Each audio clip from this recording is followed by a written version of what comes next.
ఆత్మీయ తండ్రి ఓఫిరయ్య గారికి, అలాగే మార్క్ బాబు గారు, నేటి పౌలు ఓఫిరయ్య గారు, నేటి తిమోతి మార్క్ బాబు గారని నేను గమనిస్తూ ఉంటాను.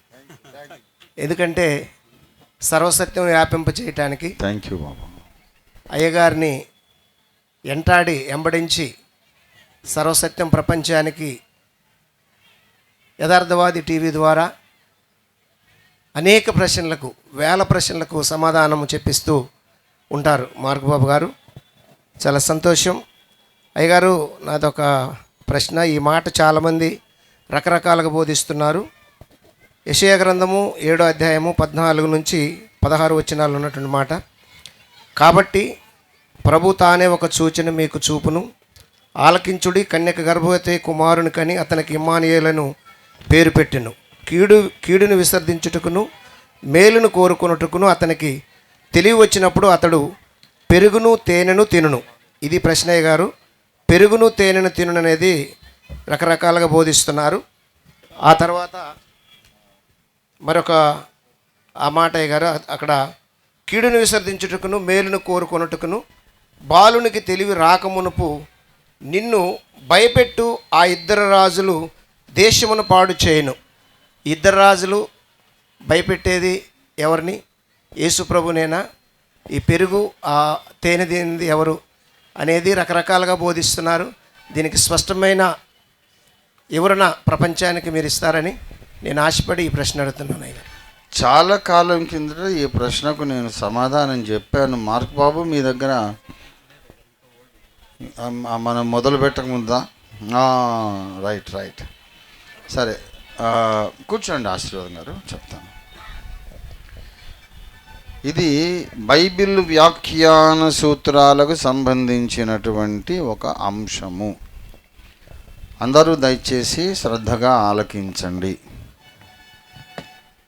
బైబిల్లోని ప్రవచనాలకు 2 రకాల నెరవేర్పులు ఉంటాయి. బైబిల్లోని ప్రవచనాలకు 2 నెరవేర్పులు ఉంటాయి. ఒకటి సమీప భవిష్యత్తులో నెరవేర్పు, ఇమీడియట్ ఫుల్ఫిల్మెంట్. రెండవది డిస్టెంట్ ఫుల్ఫిల్మెంట్, సుదూర భవిష్యత్తులో నెరవేర్పు. ఈ సూత్రానికి ఇప్పుడు యెషయా 7:14 చక్కటి తార్కాణం. ఇక్కడ ఆ కుర్రవాడు ఎవరు అనేది మనం ఆలోచిస్తే మనం చూద్దాం లేఖనాల్లో. యెషయా 7:14 కన్యక గర్భవతి అయి కుమారుని కనును. ఇక్కడ సుదీర్ఘంగా చెప్పాల్సి వస్తుంది.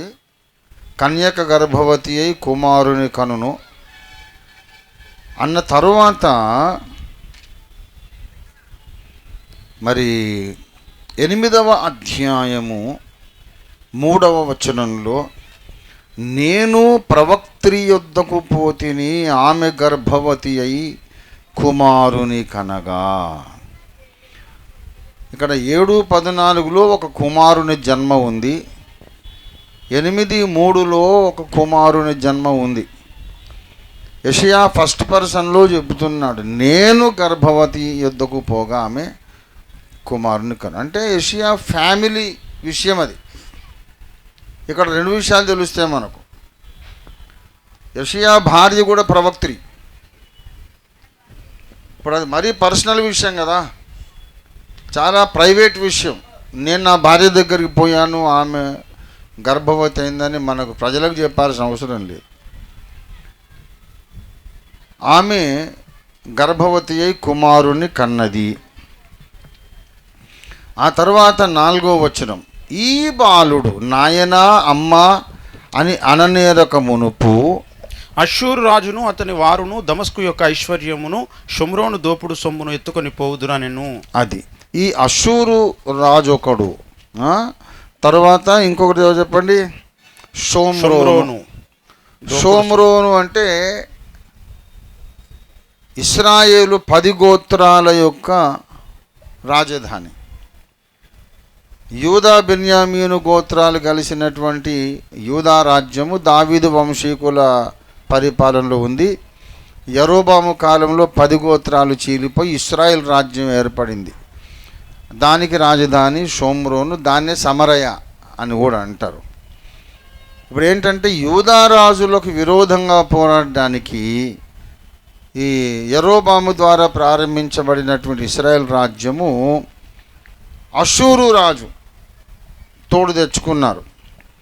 వీళ్ళిద్దరూ కూడా ఇద్దరు రాజు, షోమ్రోను రాజు, అషూరు రాజు ఇశ్రాయేలును భయపెడుతూ ఉన్నారు.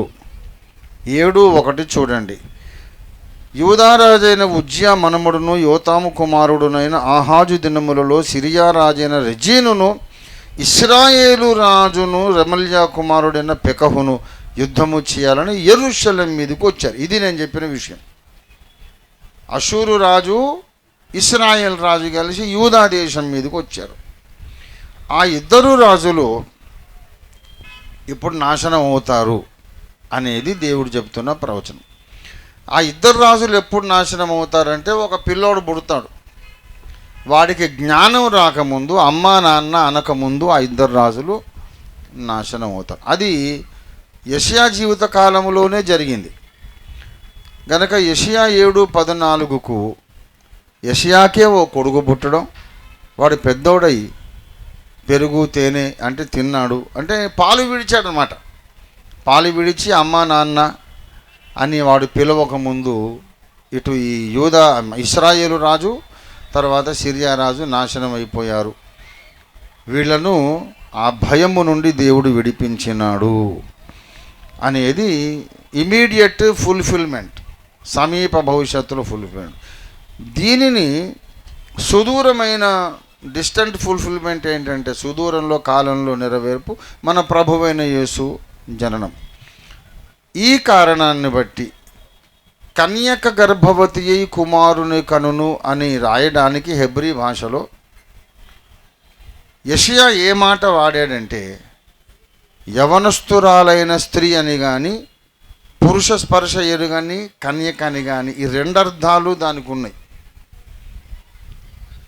ఆ వర్డ్ను యంగ్ ఉమెన్ అనైనా తర్జుమా చేసుకోవచ్చు, వర్జిన్ అనైనా తర్జుమా చేసుకోవచ్చు. అందుకే కొన్ని బైబిల్స్లో కన్యక గర్భవతి అని తర్జుమా చేయకుండా ఏ యంగ్ ఉమెన్ షల్ కన్సీవ్ అన్నారు. ఇమీడియట్ ఫుల్ఫిల్మెంట్ వచ్చినప్పుడేమో యంగ్ ఉమెన్ అనేది తీసుకోవాలి, సుదూర భవిష్యత్తు తీసుకోవాల్సి వచ్చినప్పుడు కన్యక అనేది తీసుకోవాలి. కన్యక అనేది మరి ఎందుకు తీసుకోవాలి? మరియ కూడా కన్యక కాకపోయి ఉండొచ్చు కదా, జస్ట్ ఒక యవనస్తురాలై ఉండొచ్చు కదా. అంటే మామూలుగా యవనస్తురాలైతే అది సూచక క్రియ కాదు. యెషయా 7:14 కాబట్టి ప్రభువు తానే ఒక సూచన మీకు చూపును. ఎవరో ఒక అమ్మాయి ఎక్కడో తిరిగి కడుపు తెచ్చుకోవడం సూచక్రియ ఎందుకు అవుతుంది? ప్రకృతికి విరుద్ధంగా జరిగినటువంటి గర్భధారణ కనుక అది సూచక్రియ.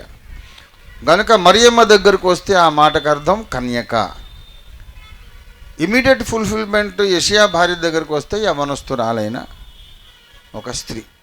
ఇది దాని టోటల్ విషయం. ఇంతకుముందు చాలా కాలం కిందట చెప్పాను, బట్ ఐఎమ్ హ్యాపీ మీరు ఈ ప్రశ్న అడిగారు. మార్క్ బాబు చెప్తున్నాడు ఇది చాలా ఏళ్ళ కింద అయ్యగారు, అప్పటికి ఇంకా మనం యథార్థవాది మొదలు పెట్టలేదని చెప్పి ఆడియో మెసేజెస్లో ఉందా, అది కూడా మీరు వినొచ్చు. సేమ్ మ్యాటర్ ఇది. God bless you. ఓకే అండి.